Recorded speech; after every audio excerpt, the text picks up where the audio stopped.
1절 말씀을 보면 예수께서 이 말씀을 다 마치시고 제자들에게 이르시되 그랬습니다. 지금 마지막 때 일어날 일들을 우리가 24장, 마태복음 24장, 25장에 걸쳐서 쭉 봤습니다. 천국은 무엇과 같은가 하는 말씀 보았고, 또 마지막 때 양과 염소로 나누는 것에 대한 말씀을 봤습니다. 그래서 이 모든 말씀을 다 마쳤는데 그때가 언제냐면요, 2절 말씀 나오는 것처럼 너희가 아는 바와 같이 이틀이 지나면 유월절이라 인자가 십자가에 못 박히기 위하여 팔리리라. 유월절 이틀 전, 지금 예수님께서 말씀하고 있는 시점이 언제인지를 알 수가 있죠.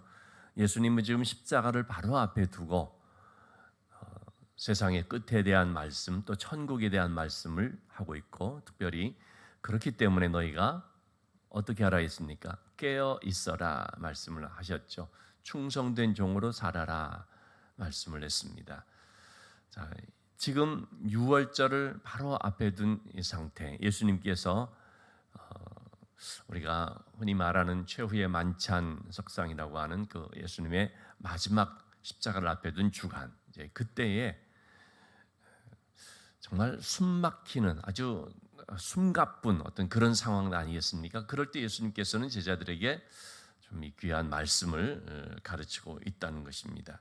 자, 그리고 나서 예수님이 다시 한번 십자가에서 죽으실 것을 말씀하십니다.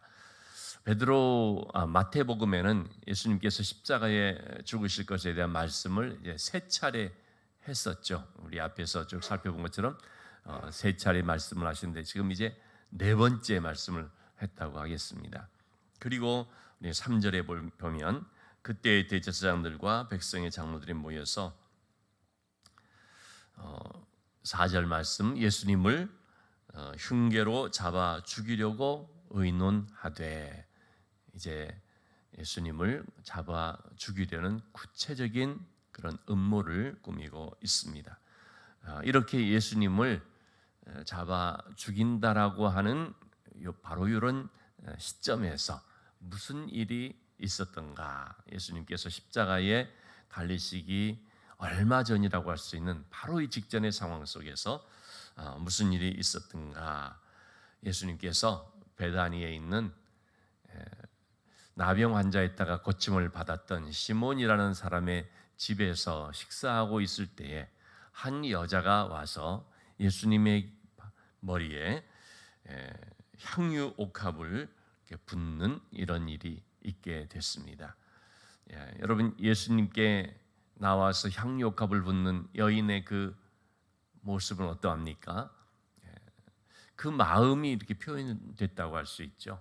자신이 받은 바의 은혜가 너무나 커서 자신의 가지고 있는 가장 소중한 것, 이 향유 옥합이라는 것, 우리 다른 복음서에 보면 금액으로 따진다면 300데나리온이나 되는 것이다 라고 말하고 있죠. 300데나리온을 영어 성경에서는 1년치 연봉으로서 300데나리온, 그렇게 하지 않고 1년치 연봉으로서 번역을 하고 있습니다. 그런 가치라는 거죠. 그러니까 참 얼마나 큰 그런 금액의 이 가치가 있는 데나리온, 옥합인지 모르죠. 이러한 향유 정말 귀하게 모으고 모아서 유대인 여성 경우에는 이제 시집 갈 때, 결혼하게 될 때 아주 중요한 그런 결혼 지참금이랄까요? 결혼식을 위해서 이제 써야 될 그런 것으로서 준비하고 있었던 그런 향유라고 볼 수 있는데 정말 귀한 가치가 있는 것이죠. 이것을 예수님의 머리에 붓는 그런 것입니다. 자, 그런데 여기에 대해서 우리 8절의 말씀을 한번 보시면, 자, 이 여인의 모습을 보고 제자들은 어떻게 합니까? 감동을 받는 것이 아니고요. 거기에 대해서 정말 너무나 참 귀한 헌신이다 이렇게 반응하는 것이 아니고요. 오히려 분개하며 화를 내며 흥분하면서 무슨 의도로 이것을 허비하느냐. 참 이 8절 이 한 말씀 속에 몇 가지 내용이 들어있다고 보겠습니다. 첫째, 아주 분개하는 것. 여러분, 아니 왜 예수님을 향하여서 붙는 모습으로 분개합니까? 그것은 바로 허비하고 있다라는 것이죠. 왜 이것을 허비하느냐? 물론 이때 그 제자들 이렇게 표현을 했습니다만 대표적인 사람이 가룟 유다죠. 가룟 유다는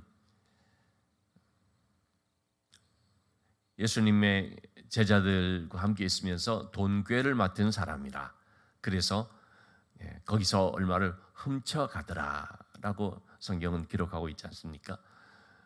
누가 헌금하는 것이 있으면 예수님과 제자들의 사역에 이렇게 헌금을 하거나 또는 기부를 하거나 그런 것이 있으면 이제 가룟 유다가 회계 역할을 맡아서 재정을 담당해서 그래서 관리하게 되는데, 근데 이 가룟 유다는 돈을 사랑하는 사람인지라 돈을 슬쩍슬쩍 빼내고 있었던 거죠. 이 향유를 300데나리온에 팔아서 이제 맡겨주면 그럼 또 자기들 거기서 얼마간을 횡령할 수가 있는데, 몰래 감춰두고 쓸 수가 있는데, 그런데 그러지 못하니까 화가 날 수 있겠죠. 자, 어쨌든 예수님의 제자들은 이러한 반응을 나타냈습니다. 그러면서 하는 말이 뭡니까? 이것을 비싼 값에 팔아서 가난한 자들에게 줄 수 있었겠도다. 돈 받고 팔아서 그 돈을 가난한 자들을 위해서 쓰면 얼마나 좋겠느냐라는 것이죠. 자, 어제 우리 말씀을 살펴봤습니다만 지극히 작은 자 하나에게 한 것이 곧 나에게 한 것이다라는 말씀을 우리가 봤죠. 우리가 남들이 거들떠보지 않는 그런 참 보잘것없어 보이는 또는 아주 비천한 가운데 있는 사람들을 돕는 것이 나중에 보니까 주님을 돕는 것이 되었다 하는 것을 우리가 살펴봤습니다. 작은 자 하나를 돕는 것 정말 귀하죠. 그런 맥락에서 여러분 가난한 자들을 돕는 것 귀하죠. 가난한 자들을 위해서 우리가 뭔가를 베풀면 우리 잠언서의 말씀이 나오는 것처럼 그것은 하나님께 구워주는 것이다 하는 말씀도 있는 것처럼 가난한 사람들을 위해서 쓰게 되면 그 가난한 사람들을 통해서 내가 어떤 유익을 받지는 못한다 할지라도 하나님께서 기억하시고 하나님께서 분명히 은혜를 주신다는 것이죠. 그런 점에 있어서 가난한 사람들을 돕는 건 의미 있는 것입니다만, 그러나 여러분 그것보다 더 귀한 것은 뭡니까? 주님을 위해 쓰는 것입니다. 주님께 바치는 것입니다. 주님을 위하여 드리는 것입니다. 여러분 가난한 사람들을 위해서 쓰는 것은 의미 있고 예수님께로 드리는 것은 허비하는 것입니까? 제자들의 이 말 속에는 그런 것이 다분히 보여지고 있습니다. 주님을 위해서 쓰니까 왜 허비하느냐?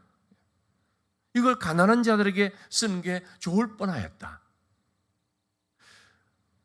그런 점에 있어서 보면 우리가 가난한 자들을 돕고 우리 교회만 하더라도 정말 어려운 형편에 있는 사람들을 돕고자 많이 애를 쓰는데, 그럼에도 불구하고 여러분, 그럼에도요 우리는 예수님을 섬기고 예수님께 드리는 것을, 예수님을 쓰는 것을 가장 귀하게 여긴다는 것입니다.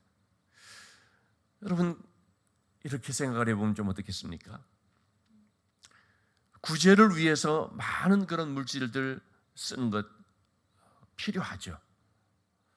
정말 이 사회 속에서 그런 것들은 칭찬받을 만한 것이고, 이 사회 속에서 야, 교회가 좋은 일을 한다 하는 말들을 들을 것입니다. 그런데 여러분 우리가 구제를 위해서도 분명 그렇게 쓰지만 어떤 의미에서 보면 그보다 더 우리가 힘써서 해야 할 것이 뭡니까? 한 영혼을 구원하는 전도의 사역 혹은 선교를 위하여서 물질을 쓰는 것입니다. 가난한 사람들을 위해서 물질을 쓰는 것도 물론 선교의 일환에 포함이 되고, 또 저희도 그런 차원에서 한 영혼에 어떻게든지 복음 전하고 예수 그리스도의 그런 은혜를 전하기 위해서 한 영혼이라도 주께로 인도하기 위해서 그렇게 하는 것이긴 합니다만, 그러나 조금 구별해서 말한다면 구제도 참 중요하지만 그런 구제하는 것에 대해서는 이 사회에서 굉장히 칭찬을 하지만 선교를 위해서 이렇게 쓰게 되면요, 이 사회에서는 별 알아주질 않습니다. 선교를 위해서 쓰여지는 것에 대해서는 아니 왜 그 선교를 위해 쓸 거, 가난한 사람 좀 돕지, 이런 식으로 얘기하는 경우들이 꽤 있다라는 거죠. 전 그런 점에서 어떤 그 심리를 우리가 잘 간파할 필요가 있습니다. 그러면 선교를 위해서 쓴다는 것은 그야말로 뭡니까? 전적으로 주님을 위해서 쓰는 것입니다. 물론 구제를 위해 쓰는 것도 그렇긴 합니다만 일반 세상 사람들이 시각에서 볼 때 좀 그렇다는 것이죠. 주님을 위하여서 쓰는 그것에 대해서는 왜 그렇게 그냥 쏟아붓지? 마치 의미 없는 일인 것처럼, 낭비하는 것처럼 이렇게 생각할 수 있다는 것입니다. 심지어는 교회 안에서조차도요. 여러분, 어떤 교회가 선교를 위해서 열을 쓰고 구제를 위해서는 하나를 쓴다고 하십시다. 그럴 때 교회 안에 있는 성도들 입장에서 우리는 왜 선교를 위해 쓰고 구제를 위해서는 너무나 인색하느냐, 이런 반응들이 막 나올 수가 있습니다. 선교를 위해 쓰는 것에 대해서는 성도들 중에서도 그건 우리가 꼭 안 해도 되지 않느냐. 근데 구제를 위해서 쓰게 되면 굉장히 칭찬을 하고, 야, 우리 교회가 물질을 잘 쓴다, 이렇게 반응할 수도 있다는 것입니다. 여러분, 그런 생각해서는 안 됩니다. 우리가 주님을 위하여서 쓰는 그게 정말 귀한 것이다라는 사실을 알아야 되는 거죠. 가난한 사람들을 위해 쓰는 것도 물론 필요하지만 주님을 위하여 쓰는 것이 얼마나 이게 귀한 것인지. 주님께서 뭐라고 말씀하셨습니까? 여인이 나에게 좋은 일을 하였도다. 여기서 말하는 좋은 일이라는 것은 칼로 아르고라고 하는 단어인데요, 아름다운 일을 말합니다. 여러분, 세상에서 가장 아름다운 일은요, 주님을 위하여 쓰는 것, 주님을 위한 헌신이라고 하겠습니다. 왜냐하면 세상 사람들이 잘 알아주질 않거든요. 그러나 하나님 보실 때 가장 아름다운 것은 주님을 위한 삶입니다. 주님을 위해서 헌신한다든지 주님을 섬기면서 또는 주님께 자신이 드려진 삶을 사는 것, 이것이 바로 가장 아름다운 일이라고 할 수 있습니다. 주님은 여인에게 좋은 일을 했다, 즉 아름다운 일을 했다라고 말하고 있습니다. 또 한 가지 뭡니까? 가난한 사람들은 항상 있다는 것입니다. 가난한 사람들을 도울 수 있는 기회는 항상 있습니다. 그런데 주님께 헌신할 수 있는 이 일은 하고 싶어도 못할 때가 있습니다. 지금 여인이 이렇게 한 것은 자신이 의식을 하지는 못했겠지만 결과적으로 예수님의 장례를 예비하는 일이 됐습니다. 예수님은 지금 십자가에 죽으시고 이제 부활하셔 승천하시죠. 그러니까 예수님을 이렇게 섬기고 싶어도 나중 되면 예수님을 이렇게 섬길 수 있는 기회는 없는 거죠. 가난한 자는 항상 있지만 예수님을, 십자가를 앞에 두신 예수님을 섬길 수 있는 기회는 마냥 있는 것이 아니라 바로 지금의 이 시점인 것을 볼 수 있습니다. 우리가 주의 일을 할 때도 여러분 마찬가지거든요. 아무 때나 내가 마음먹으면 할 수 있지라고 생각하는데요, 그렇지가 않습니다. 이제 주님의 일을 좀 해보려고 했더니 그런 얘기 하시는 분들이 참 많이 있지 않습니까? 그 전에 내가 좀 물질을 가지고 있을 때 주님을 위해서 쓸 걸, 내가 좀 더 젊었을 때 주님을 위해서 이렇게 할 걸. 그런 얘기하면 뭐합니까? 그때 그렇게 했어야지요. 근데 사람들이 그렇지 않더라는 것입니다. 좀 그렇게 있을 때, 할만할 때, 그럴 때는 딴 데 정신이 팔리고, 혹은 나중에 해도 되지 뭐, 예수님 섬긴다는 것, 내가 조금 더 세상 일하고 조금 더 벌고 그런 다음에 나중에 해도 괜찮아, 이런 식으로 하면서 밀어놔 버린 것이었거든요. 우선순위라는 면에 있어서 참 이 부분이 굉장히 중요하다고 하겠습니다. 가난한 자 물론 도와야지만 그보다 더 우선순위는 바로 예수 그리스도를 섬기는 일이다 하는 것을 볼 수 있습니다. 물질에 있어서도 여러분 우선순위가 있습니다. 이걸 가지고 무엇을 쓸 것인가? 우린 가정에서도 그러지 않습니까? 가정 경제에 참 제한된 그 물질을 가지고 우선순위가 매겨지지 않습니까? 일단 자식 먼저. 이렇게 우선순위라는 것이 보면은 가치관을 말하는 거죠. 이걸 무엇에다가 먼저 쓰느냐에 따라서 이 사람의 가치가 어떤지를 보죠. 어떤 사람들은 보면은 그 없는 가운데서 보면은 예수님께서 이 십자가를 앞에 둔 그 주간에 성전에 앉아 있을 때 가난한 과부 한 명이 두 렙돈을 헌금하지 않습니까? 예수님께서는 그 과부의 헌금이 가장 크다라고 말하죠. 왜냐하면 자기의 생활비 전체를 드렸으니까. 여러분, 제한된 이 물질을 가지고 무엇에 쓰느냐, 어디 드리느냐 하는 걸 보면 그 사람의 가치관이 나오죠. 이 과부의 입장에서는 남들 볼 때는 적을지 모르지만 자기에게 있어서는 너무나 귀한 돈이지 않습니까? 이걸 가지고 어떻게 씁니까? 헌금하는 데 쓰더라는 것입니다. 하나님께 드리는 데 쓰더라는 것입니다. 그의 가치관이 뭡니까? 하나님이 가장 귀하다는 거죠. 여인도 마찬가지였습니다. 이 비싼 향유, 이거를 팔아서 자기의 어떤 유익을 위해서 쓸 줄 모르겠습니까? 알죠. 그런데 그에게 있어서 가장 중요한 우선순위, 가장 그에게 귀한 가치는 누구냐? 예수님이었다는 거죠. 그런데 가룟 유다와 같은 사람들은 그렇지가 않습니다. 이걸 가지고서 가난한 사람들에게 쓰면 더 좋을 뻔했다. 예수님을 위해서 쓰는 것보다 가난한 사람들을 위해서 쓰는 것이 더 낫다. 그럼 뭡니까? 가난한 사람들을 위해서 쓰는 게 예수님을 위해서 쓰는 것보다 더 먼저 우선적이라는 거고 더 가치가 있다라는 말이 아니겠습니까?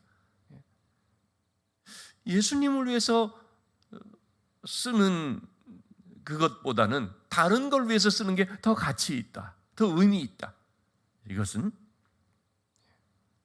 전혀 예수님을 사랑하는 것이 없고 예수님에 대해서 우선순위가 없는 것입니다. 우리는 이 말씀을 통해서 여인의 우선순위, 그 여인의 마음을 읽을 수가 있습니다. 그만큼 그 여인의 우선순위가 예수님이라는 것은 무슨 뜻이냐면 예수님을 가장 귀하게 여긴다는 말이죠. 어쩌면 이 향유 옷값보다 더 귀한 분이 예수님이라는 것입니다. 이것은 여러분 아브라함의 경우도 마찬가지 아니겠습니까? 아브라함은요 자기에게 가장 귀한 옥합이라고 할 수 있는 것이 이삭이었다고 하겠습니다. 이삭을 깨트려서 하나님 앞에 드린다는 것입니다. 왜냐하면 하나님이 이 향유 옥합과 같은 이삭보다 더 귀한, 더 사랑하는 자신에게 우선순위이기 때문에 1순위이기 때문에 그런 거죠. 우리는 뭐든지 항상 귀하고 아끼게 여기는 것들이 있습니다. 그것보다도 하나님을 더 사랑한다면, 그거를 깨뜨리고 하나님께 드릴 수 있다면 그건 뭡니까? 나는 하나님이 제 1번입니다. 하나님이 가장 나에게 우선입니다. 라는 것을 고백하는 것입니다. 아브라함처럼 향유옥합을 깨뜨린 여인처럼 우리가 그래야 되는 줄로 믿습니다. 우리의 1번이, 우리의 가장 우선순위가 주님이 되어야 합니다. 그건 곧 뭡니까? 예수님을 가장 사랑한다는 것입니다. 나의 그 어떤 가치보다도 가장 가치 있다는 것을 뜻합니다. 그래서 여러분 오늘 말씀을 통해서 헌신과 배신이라고 하는 두 부분을 비교해서 볼 수가 있습니다. 예수님을 너무나 가장 사랑한 여인에게 있어서는 예수님은 헌신의 대상이 됐습니다. 그래서 예수를 향한 헌신이 이렇게 아주 자세히 나오고 있습니다. 반면에 가룟 유다는 뭡니까? 배신입니다. 가룟 유다는 그렇게 많은 사랑을 받은 예수님을 은 30 때문에 팔아버리는, 물질을 깨뜨리고 예수님을 섬기는 여인과 너무나 대조적으로 물질 때문에 예수님을 팔아버리는 가룟 유다, 이 모습을 우리가 보게 됩니다. 여러분, 그렇게 많은 사랑을 베풀었음에도, 그런 많은 사랑을 받았음에도 불구하고 내가 언제 사랑받았었나? 나를 언제 사랑했었나? 이런 식으로 하면서 배신할 때, 여러분, 그게 얼마나 가슴 아픈 일입니까? 여러분, 우리도 누군가에게 배신을 이렇게 당해보면 그렇게 사랑을 베풀고 그렇게 많은 그런 은혜를 베풀어주고, 그런데 설린교회에서 내가 받은 은혜 없어, 이런 식으로 하면서 가는 사람이 있을 때 정말 제가 너무 마음이 찢어지게 아픕니다. 정말 여러분, 우리가 참으로 주님을 향하여서 어떤 사랑을 받았는지 잘 아는 것이 참 귀합니다. 주님은요, 우리에게 모든 것을 내어주셨습니다. 여인이 주님을 위하여서 헌신하기 전에 주님은 우리를 위하여서 모든 것을 내어주시는 온전한 헌신을 하셨습니다. 십자가에서 물과 피를 다 쏟으시면서 그야말로 다 내어주셨거든요. 왜 우리가 주님께 헌신해야 됩니까? 주님이 우리를 위해서 그렇게 먼저 헌신을 해주셨기 때문에. 우리는 주님께 헌신한다는 말을 붙이기가 어렵습니다. 우리가 일부 하는 거죠. 일부 드리는 거죠. 주님은 우리를 위해서 전체를 주셨는데 우리 나름대로 헌신한다 할지라도 우리는 사실 일부를 드리는 거 아니겠습니까? 우리는 주님이 우리에게 어떤 사랑을 주셨는지, 어떻게 우리를 위해서 헌신해 주셨는지를 잘 기억할 필요가 있겠습니다. 그래서 우리에게 있어서 제1번이 주님이 되고, 가장 귀한 가치가 나에게는 그 어떤 향유 옥합도 깨트리고 그보다 더하게 섬길 수 있는 대상으로 주님이 될 수 있어야 하겠습니다. 우리는 주님을 사랑하게 되면 계산하지 않게 됩니다. 여러분, 진짜 사랑하는 관계 속에서 어떻게 됩니까? 계산하지를 않습니다. 이게 얼마짜리인데 이게 없어져 버립니다. 우리의 삶이 그렇게 될 수 있기를 주님의 이름으로 축원합니다. 주님을 너무나 사랑하기 때문에, 주님의 그 사랑이 어떤 사랑인지를 내가 깨닫기 때문에, 그 귀한 사랑을 내가 받았음을 알고, 그래서 나는 주님도 우리를 위해서 계산하지 않았던 것처럼 나도 주님을 위해서 내가 지금 어떻게 헌신하고 있는데, 이거 얼마짜리 헌신인데, 이렇게 계산하는 것이 아닌, 그야말로 주님밖에 안 보여서, 그래서 모든 것을 주님을 위해서라면 기쁨으로 내어드릴 수 있는 그런 헌신의 삶이 이루어질 수 있기를 주님의 이름으로 축원합니다.